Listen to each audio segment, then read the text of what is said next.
biology. In this chapter we are studying about how can we improve the food production, or we can say the crop production.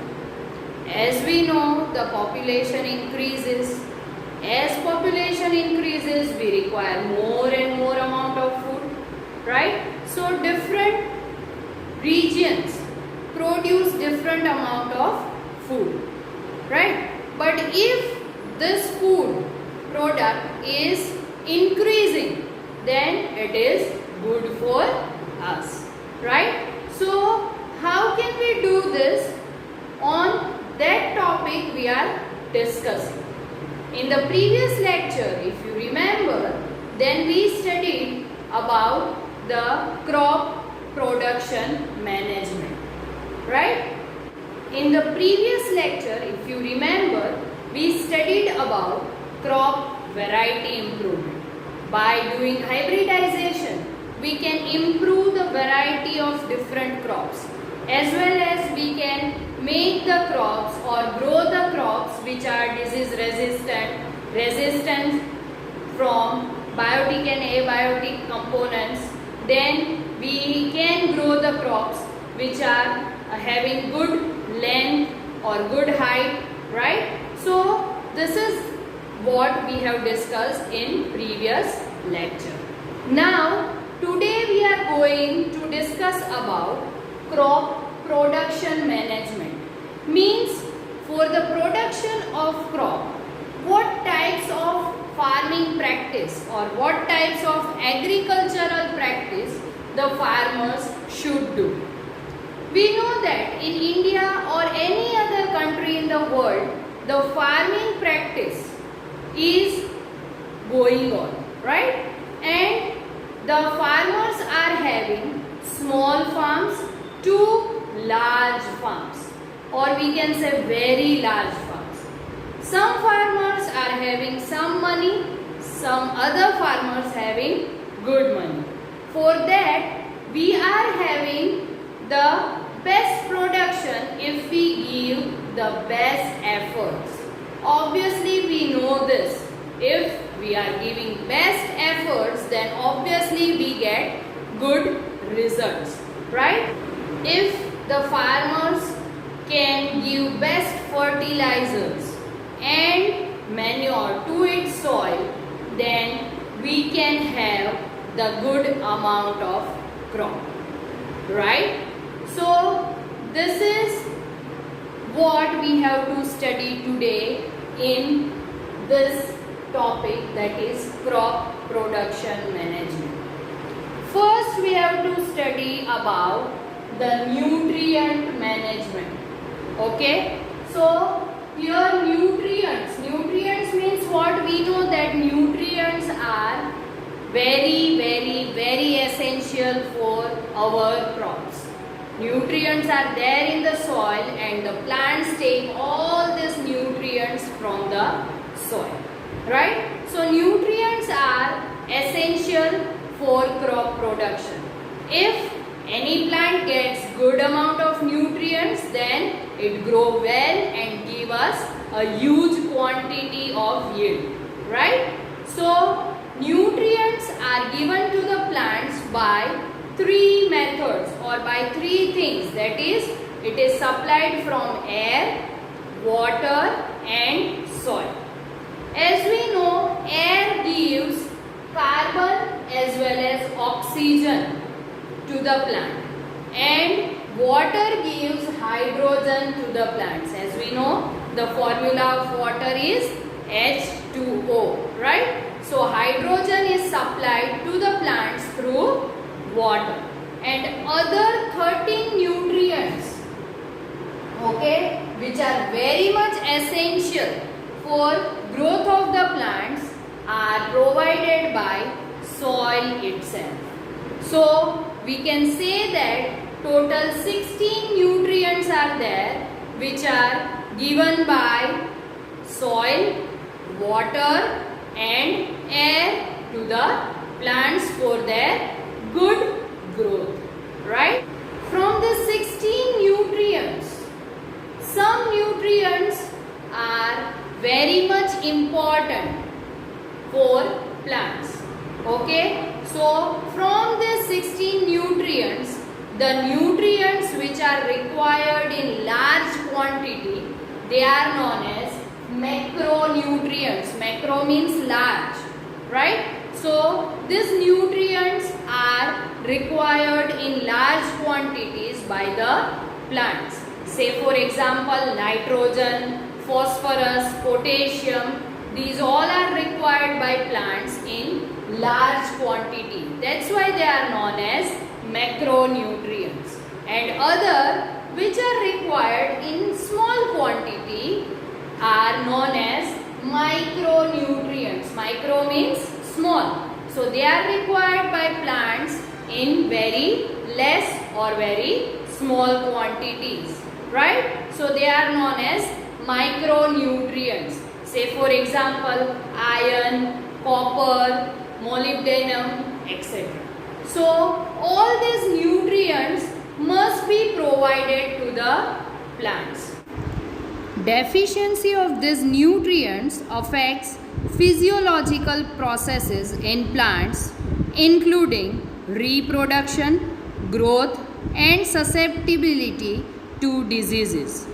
So, to increase the yield, the soil can be enriched by supplying these nutrients in the form of manure and fertilizers. So, now we'll study about the manure and fertilizers.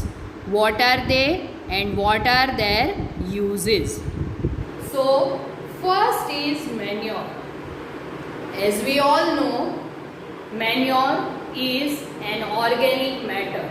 Okay, we can make manure in our garden or farm by using the different farm waste, right? So manures can be made from the farm waste, okay, and it will provide the organic matter to the soil. It is very good for the soil and it also provides some nutrients in small quantities. So manure is very important for our soil. It also increases the fertility of our soil. And as it contains all organic matter, it do not create any pollution in the soil. That's why manure is very good and very important for our crop production. Right? Now how can we make manure?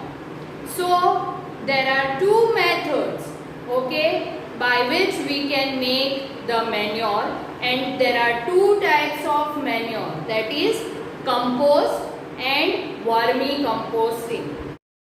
First is compost. The process in which farm waste material like livestock excreta, like cow dung, vegetable waste, animal refuse, domestic waste, sewage waste, straw, eradicated weeds, etc. is decomposed in pits. This is known as composting. The compost is rich in organic matter and nutrients.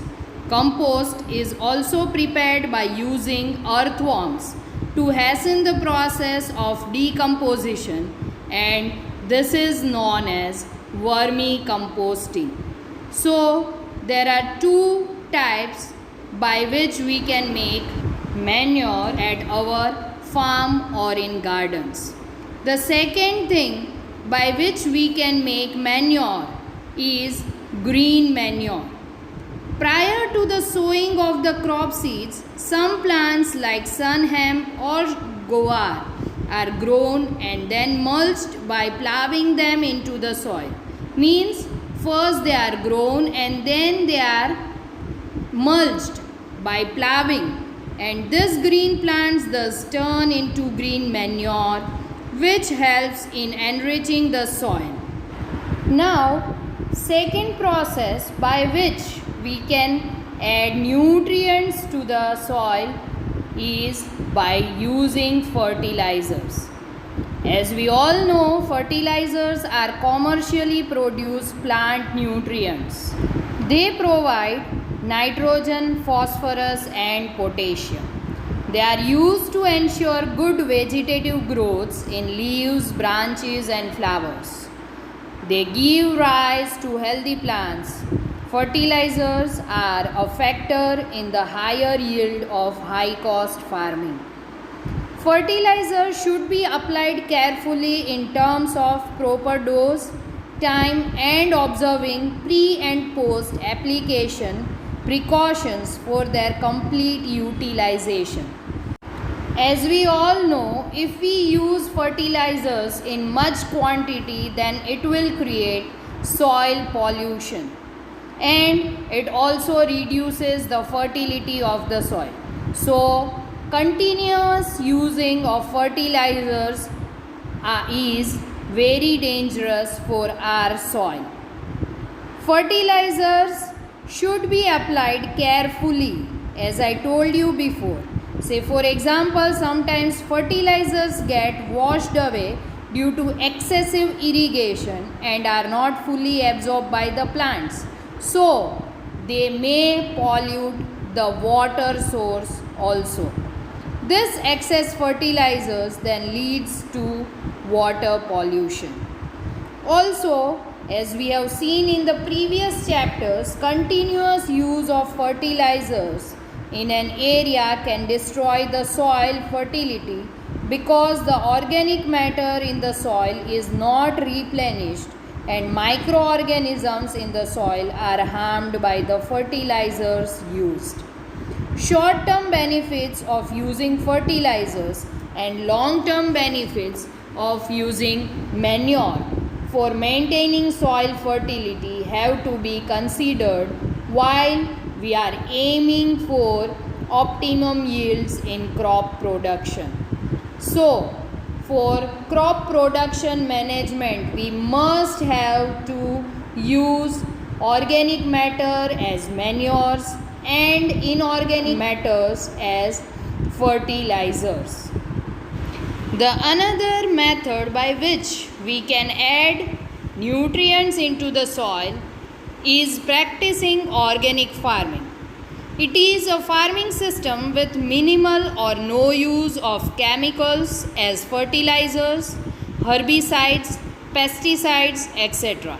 and with a maximum input of organic manures, recycled farm waste like straw and livestock excreta, use of bioagents such as culture of blue-green algae in preparation of biofertilizers, neem leaves or turmeric, especially in grain storage as biopesticides, with healthy cropping systems.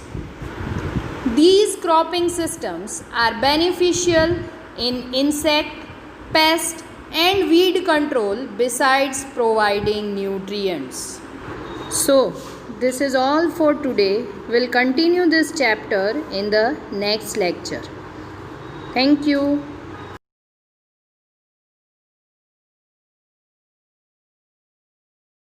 आभार।